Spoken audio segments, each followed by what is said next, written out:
एक बात हमेशा याद रखो कि ऑप्शंस और अपॉर्चुनिटीज ये दोनों इंटर रिलेटेड होती है। इसका मतलब ये है कि अगर ज्यादा ऑप्शंस हैं तो ज्यादा अपॉर्चुनिटीज हैं, अगर ज्यादा अपॉर्चुनिटीज हैं तो ज्यादा बेहतर डील पाने की संभावना भी है। जैसे मान लो कि अगर आज की तारीख में तुम्हें एक फोन खरीदना है, तुम्हारा बजट है 15,000 रुपए, और अगर मार्केट में सिर्फ सैमसंग ही फोन बनाता है तो तुम्हारे पास कोई ऑप्शन नहीं है, वो 15,000 रुपए में जो भी देगा तुम्हें वो खरीदनी पड़ेगी। पर अगर दूसरे कंपनियां भी हैं, मान लो कि रेडमी है और मान लो रियलमी है, ये दोनों कंपनियां हैं, तो इन्हें भी 15,000 पे तुम्हें मोबाइल फोन बेचना है, तुम्हारे पास ऑप्शंस है। अब तुम मोल भाव कर सकते हो, नाप तोल भी कर सकते हो, तुम देख सकते हो कि तुम्हें क्या मिल रहा है। तो सैमसंग को अगर अपना फोन बेचना है तो वो लॉन्जिविटी को सेल करने की कोशिश करेगा, अगर रियलमी को अपना फोन बेचना है तो वो शायद कैमरा को सेल करने की कोशिश करेगा, अगर पोको को अपना फोन बेचना है तो वो शायद अपना प्रोसेसर दिखाने की कोशिश करेगा। दिन के आखिर में तुम मोल भाव कर सकते हो और नाप तोल भी कर सकते हो। यही सुविधा होती है जब तुम अपॉर्चुनिटीज और ऑप्शंस में नहीं फंसते और तुम्हारे पास बेहतर ऑप्शंस होते हैं। अब यही चीज सेम चीज गाड़ियों की दुनिया के ऊपर अप्लाई करता है। अगर तुम्हारे पास ज्यादा ऑप्शंस हैं तो तुम्हारे पास बेहतर गाड़ी सेम प्राइस में मिलने की संभावना बहुत हो जाती है, क्योंकि हर एक कंपनी डिफरेंट मॉडल्स भी बनाता है और वो डिफरेंट रिक्वायरमेंट्स को भी फुलफिल करता है। जैसा कि मैं हमेशा कहता हूं कि गाड़ी कभी भी अपने शौक के बेसिस पर नहीं बल्कि अपने जरूरत के बेसिस पर खरीदना चाहिए। Don't choose your cars, let the car choose you. चलो अब कहानी को आगे बढ़ाते हैं। आज की तारीख में अगर मुझे 5 टॉप कार्स को चुनना पड़े जो बजट में फ्रेंडली हो, जो बहुत ज्यादा प्रैक्टिकल हो, तो मैं वो 5 गाड़ियां कौन सा चुनूंगा जो मेरी लिस्ट में होगी, टॉप लिस्ट में। अभी तक जो मैंने रिसर्च किया है उसी के बेसिस पर मैं तुम्हें बता सकता हूँ। मेरे 5 नंबर का जो लिस्ट है उस पे है टियागो, जो टाटा का गाड़ी है। अब मैं इस गाड़ी के तुम्हें प्रोस और कॉन्स बताता हूँ। देखो, मैं जो भी गाड़ियों के बारे में बताता हूँ उसके बारे में प्रोस और कॉन्स जानना तुम्हें चाहिए। इस गाड़ी की सबसे बड़ी प्रोस ये है कि इस गाड़ी के फीचर्स और इस गाड़ी की सेफ्टी और इस गाड़ी को चलाने का मजा, हर चीज बहुत टॉप नॉच है। पर इस गाड़ी की एक कमी भी है, वो है इस गाड़ी का इंजन। 1.2 लीटर रेवोट्रॉन इंजन के साथ ये गाड़ी आता है, जो कि 3 सिलेंडर इंजन है। अब इस इंजन की एक दिक्कत ये है कि ये इंजन इतना ज़्यादा रिलायबल नहीं है जितना इसे होना चाहिए था, क्योंकि इसके जो कॉम्पिटिटर्स हैं उनके इंजन काफ़ी बेहतर है। तो यहाँ पर तुम्हें एक चीज़ ध्यान रखनी होगी कि अगर तुम्हारा जो रनिंग है वो बहुत ज़्यादा नहीं है तो तुम इस गाड़ी को खरीद सकते हो। हालांकि जो गाड़ी को मैंने एक्सपीरियंस किया था वो टियागो था और वो बहुत लंबी चली थी और वो अभी भी मक्खन की तरह चल रहा है। पर कमेंट सेक्शन ने मुझे एहसास दिलाया कि नहीं, वो कभी कभार बहुत ज़्यादा बुरा एक्सपीरियंस भी देता है। तो इसीलिए ये 5 नंबर पे है, ये पहले नंबर पर नहीं है। अगर इसका इंजन ढंग का होता, मैं यकीन के साथ तुम्हें कह सकता हूँ कि कोई और गाड़ी इसके नज़दीक भी नहीं पहुँच पाता। इसके बाद आता है 4 नंबर में। 4 नंबर पे जो गाड़ी को मैं चुनूंगा वो गाड़ी है एस्प्रेसो। एस्प्रेसो मारुति का ही एक गाड़ी है और ये इस वक्त चीपेस्ट गाड़ी है, मतलब सबसे सस्ता। मैं इसे अफोर्डेबल कह सकता हूं, अगर तुम्हें सस्ता कहने पर दिक्कत होगी तो। एस्प्रेसो की खूबियां हैं, सबसे बड़ी खूबी ये है कि ये गाड़ी की ग्राउंड क्लियरेंस काफ़ी ज़्यादा है, जिस वजह से चाहे रास्ते उबड़ खाबड़ हो, चाहे रास्तों में गड्ढे ज़्यादा हो, ये गाड़ी रास्ते को पकड़ कर चल सकता है। ये ऑल्टो की कीमत में ही आता है। और क्योंकि ये थोड़ा सा एसयूवी लुक देता है तो जब तुम इस गाड़ी को ड्राइव करोगे तुम्हें कॉन्फिडेंस भी काफ़ी अच्छा मिलने वाला है, क्योंकि सामने जो रोड है वो तुम्हें अच्छे से दिखाई देगा। और क्योंकि इस गाड़ी में हाई हिप पॉइंट्स हैं तो तुम्हारे घर में अगर बड़े बुजुर्ग हैं तो उनके लिए भी गाड़ी के अंदर बाहर होना काफ़ी आसान है।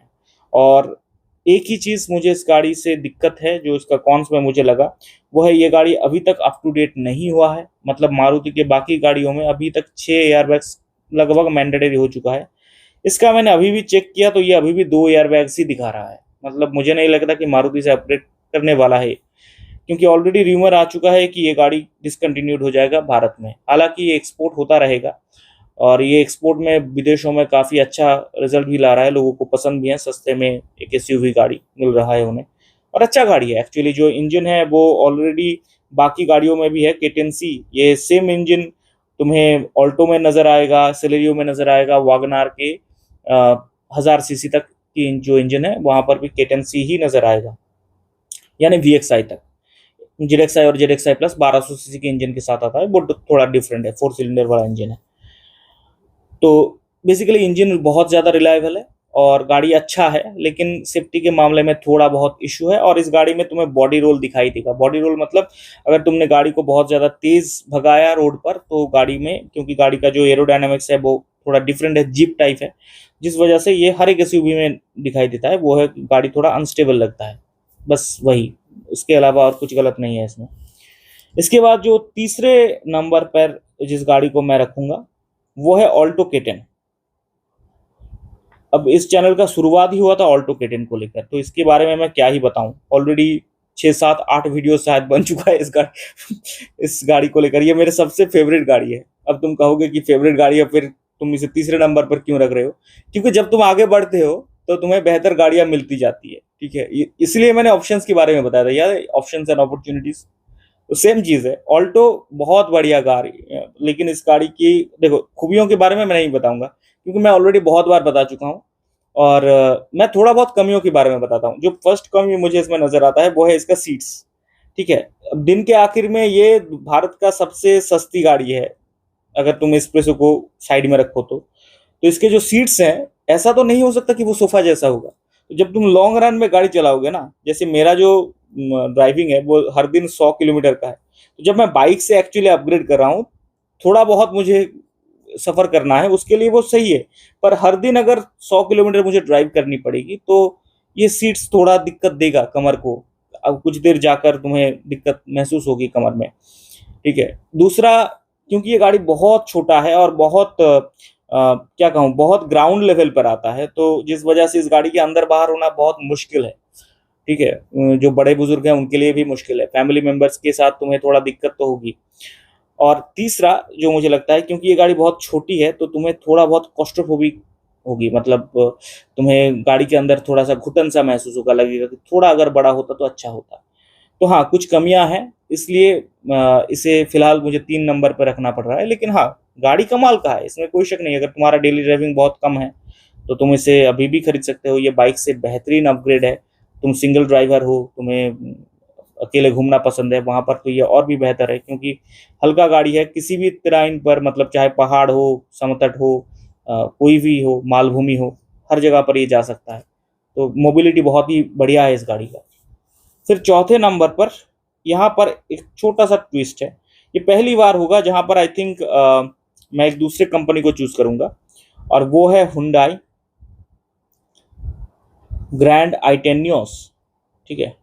ग्रैंड i10 नियोस, ये जो गाड़ी है ये मैंने हाल ही में चलाया। इसकी एक्सपीरियंस मैं डेफिनेटली शेयर करूंगा।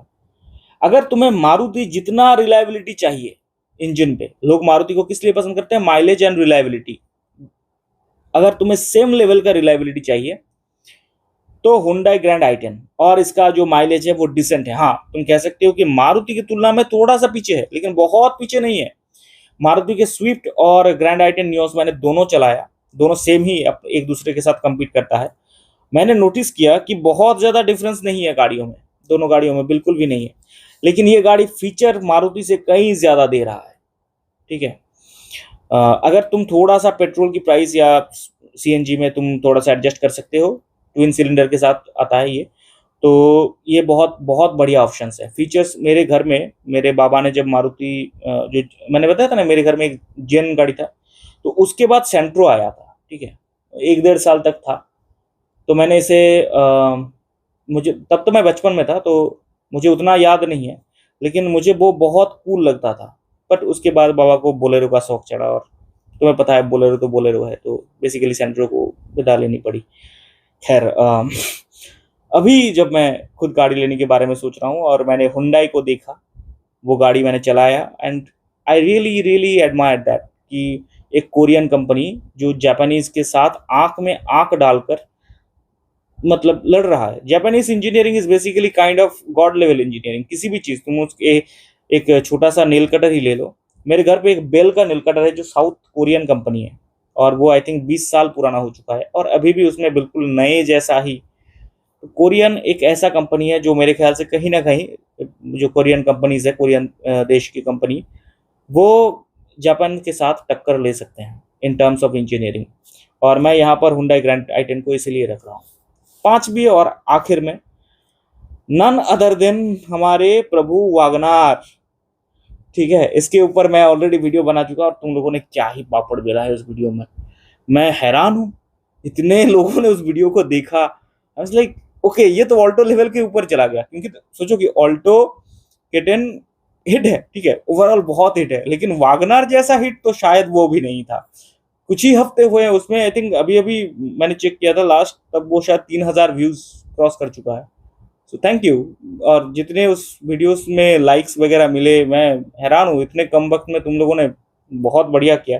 तो इसके ऊपर मैं ज़्यादा कुछ नहीं कहूँगा, मैं ऑलरेडी बहुत कुछ कह चुका हूँ। लेकिन ये प्रभु एक ऐसा प्रभु है जो तुम कह सकते हो कि तुम्हारा फ्यूचर को भी सेट कर सकता है, ठीक है। तो एक छोटा सा दिक्कत है मुझे पर्सनली, वो है इस गाड़ी के लुक्स। मुझे वैगनआर के लुक्स ठीक से पसंद नहीं आते, पता नहीं क्यों। मुझे वैगनआर को लेकर और कोई दिक्कत नहीं है, प्रैक्टिकलिटी को लेकर मुझे बिल्कुल ये गाड़ी मैं खुद कह रहा हूँ लॉर्ड वैगनआर, है ना।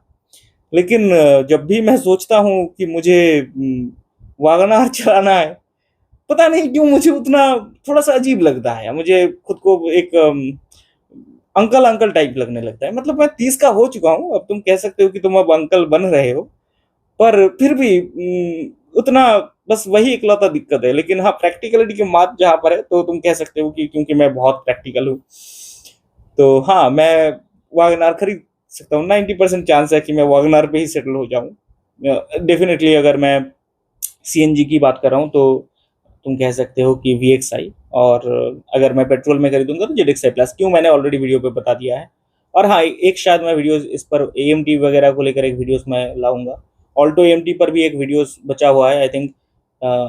एक एक हमारे व्यूअर हैं जो आई थिंक 5-7 बार उन्होंने रिक्वेस्ट ऑलरेडी कर दिया है, और मैंने, क्योंकि मेरे पास वक्त नहीं है। देखो ध्यान से सुनो, 31 मार्च तक मैं कुछ नहीं कर सकता। मैं खुद देख पा रहा हूँ कि चैनल पे कमेंट्स वगैरह आ रहे हैं, लोग वीडियोस मांग रहे हैं, पर मैं कुछ कर नहीं पा रहा हूँ क्योंकि मेरे हाथ बंधे हुए हैं। मैं वही कर पा रहा हूँ जो मेरे पास थोड़ा बहुत वक्त आ रहा है, क्योंकि जब तक ईयर एंडिंग नहीं हो जाता तब तक मेरे हाथ बंधे हुए हैं। So sorry. उसके बाद मैं हर तरीके की जितने भी AMT वगैरह को लेकर जो भी रिक्वेस्ट आया था उन सभी के ऊपर डेफिनेटली बातचीत करूंगा, प्रॉमिस है, ठीक है।